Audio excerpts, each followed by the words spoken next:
Assalamualaikum warahmatullahi wabarakatuh. Langsung saja di sini kami akan mempresentasikan mengenai kurikulum SMP dengan dosen pembimbing Bapak Muhammad Sya'roni, MSI, Prodi Pendidikan Agama Islam, Sekolah Tinggi Ilmu Tarbiyah Al-Fatah, Siman, Sekaran, Lamongan, tahun 2020.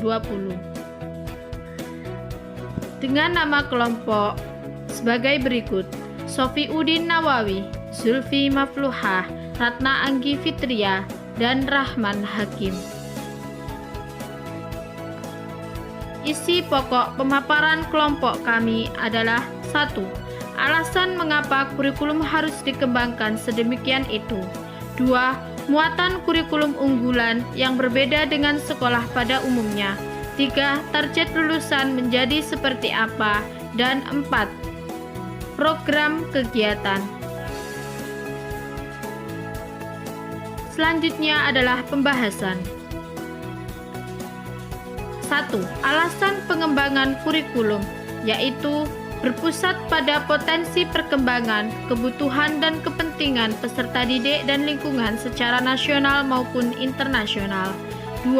Beragam dan terpadu. Kurikulum SMP Ma'arif 7 Pucuk dikembangkan dengan memperhatikan keragaman karakteristik peserta didik, kondisi daerah, jenjang dan jenis pendidikan, serta menghargai dan tidak diskriminatif terhadap perbedaan agama, suku, budaya, adat istiadat, status sosial ekonomi, dan gender secara global.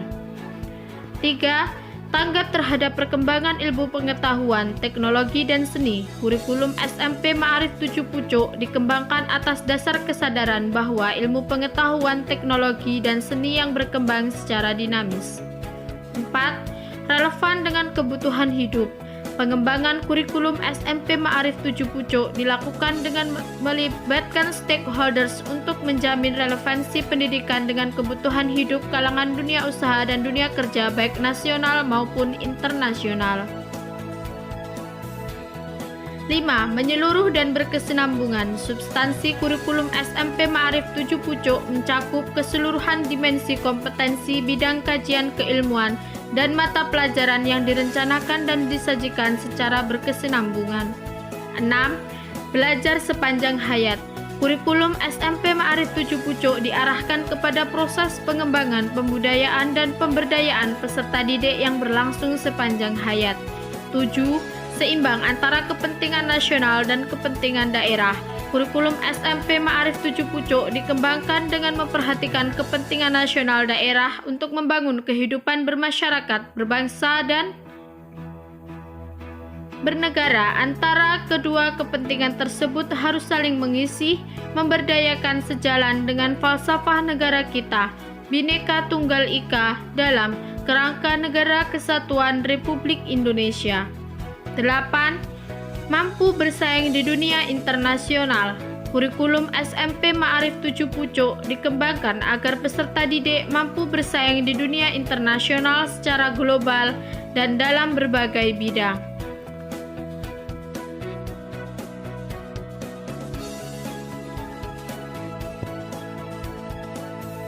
Selanjutnya, muatan kurikulum unggulan yang berbeda dengan sekolah pada umumnya. Muatan kurikulum unggulan di SMP Ma'arif 7 Pucuk ini yaitu baca tulis Al-Quran. Target lulusan sekolah kami mencakup 3 hal, yakni 1. Islami, 2. Terdidik, 3. Mandiri. 1. Islami, yaitu tangguh dalam melaksanakan ajaran agama sesuai dengan keyakinan dalam ajaran Islam dan membudayakan perilaku Islami. 2. Terdidik, yaitu unggul dalam melaksanakan pembelajaran sesuai dengan konsep kurikulum dan mengaplikasikan dalam kehidupan sehari-hari. 3. Mandiri, yaitu mandiri dalam keadaan berdiri sendiri, tidak bergantung pada orang lain. Selanjutnya, program kegiatan di SMP Ma'arif 7 Pucuk ini selain adanya proses belajar mengajar, juga ada beberapa program kegiatan pengembangan diri. Kegiatan pengembangan diri 1. Rutin atau terstruktur. Kegiatan pelayanan konseling. 1. Masalah kesulitan belajar siswa. 2. Pengembangan karir siswa. 3. Pemilihan jenjang pendidikan yang lebih tinggi. 4. Masalah dalam kehidupan sosial. B. Upacara bendera. Upacara bendera bertujuan meningkatkan kedisiplinan dan rasa cinta tanah air, rasa kesatuan dan persatuan pada diri siswa. C. Sholat duhur berjamaah bertujuan melatih dan membiasakan siswa untuk melakukan sholat tepat waktu dan dilakukan secara berjamaah. D. Baca tulis Al-Quran. Baca tulis Al-Quran ini bertujuan memahami dan mencintai Al-Quran dan hadis sebagai pedoman hidup umat Islam. Yang kedua, meningkatkan pemahaman Al-Quran, Al-Fatihah dan surat pendek pilihan melalui upaya penerapan cara membacanya, menangkap maknanya, memahami kandungan isinya, dan mengaitkan dengan fenomena kehidupan. Yang ketiga, menghafal dan memahami makna hadis-hadis yang terkait dengan tema isi kandungan surat atau ayat sesuai dengan tingkat perkembangan anak. E. Kebersihan bertujuan menanamkan budaya lingkungan yang bersih, indah, dan asri. Selanjutnya F. Aswaja bertujuan yang pertama meningkatkan pemahaman tentang ajaran Islam, faham Ahlus Sunnah wal Jamaah, pondok pesantren, penetapan dan pengambilan keputusan hukum, sunnah dan bid'ah, membaca sholawat berdasarkan tata cara amalia warga Nahdlatul Ulama. Yang kedua, memahami keberadaan keorganisasian, sistem permusyawaratan, akidah dan kepribadian warga Nahdlatul Ulama dengan ciri khusus yang dimilikinya serta kedudukan ulama sebagai panutan.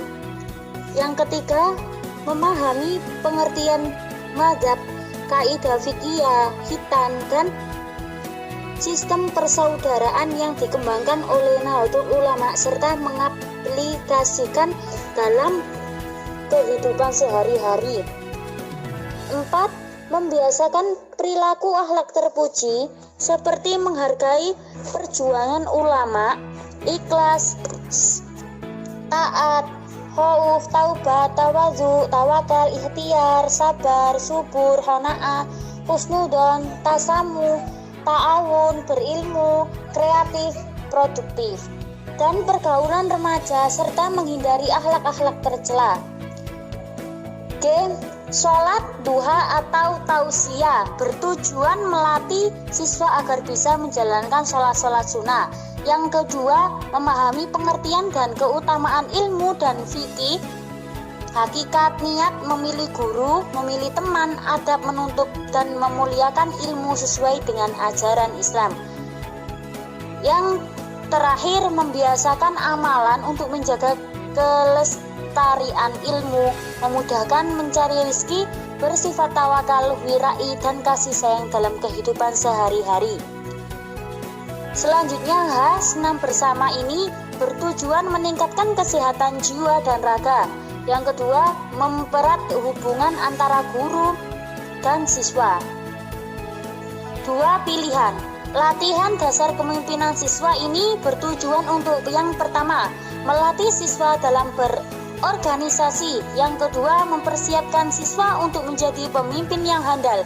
Yang ketiga, melatih siswa untuk bersikap demokratis.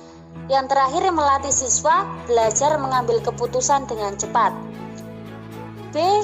Kepramukaan bertujuan untuk yang pertama sebagai wahana siswa untuk berlatih berorganisasi. Yang kedua, melatih siswa untuk terampil dan mandiri. Yang ketiga, melatih siswa untuk mempertahankan hidup. Yang keempat, memiliki jiwa sosial dan peduli kepada orang lain. Yang kelima, memiliki sikap kerjasama kelompok. Yang terakhir, dapat menyelesaikan masalah dengan cepat. Ini saja yang dapat kami paparkan dari kelompok kami.